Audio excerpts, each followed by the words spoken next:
যুদ্ধের আবহে আগাম সতর্কতা সর্বত্র। রেল যাত্রীদের সুরক্ষায় আগাম প্রস্তুতি এ রাজ্যেরও নানা জায়গায়। নাশকতা রুখতে তৎপর আরপিএফ ও জিআরপিও।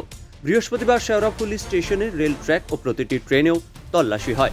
জিআরপিও আরপিএফ যৌথভাবে তল্লাশি চালায় এদিন। রেল স্টেশনেও চেকিং হয়। বিভিন্ন গুরুত্বপূর্ণ রেল স্টেশনে এইভাবেই অভিযান চলবে বলে জানিয়েছে রেল কর্তৃপক্ষ।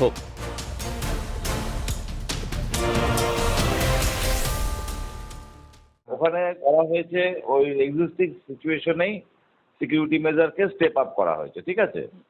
আচ্ছা। হ্যাঁ, এখানে যেগুলো করা হচ্ছে এরিয়া ডমিনেটিং রুট মার্চ বলে। হ্যাঁ, হ্যাঁ। মেজর স্টেশনে রুট মার্চ চলছে, এটা এমনিতে ওখানে স্কোর ছিল, বেশ কিছুদিন ধরেই হচ্ছে, ওই অঞ্চলে এরা করে। আচ্ছা। প্লাস ওখানে অ্যানাউন্সমেন্ট হচ্ছে, পাবলিক অ্যানাউন্সমেন্ট করা হচ্ছে, সবাই অ্যাওয়ারনেস বিল্ডিং সো দ্যাট মানে any suspicious movement can be reported by the public and they became alert. Vulnerable সেকশনে চলছে, পেট্রোলিং চলছে, হুম, হুম। মেজর ইনস্টলেশনে পেট্রোলিং চলছে, এন্ট্রি এক্সিট চেক করা হচ্ছে যাতে ঢুকতে পারে। ডাউনলোড করুন এই সময় অ্যাপ iOS ও অ্যান্ড্রয়েডের জন্য।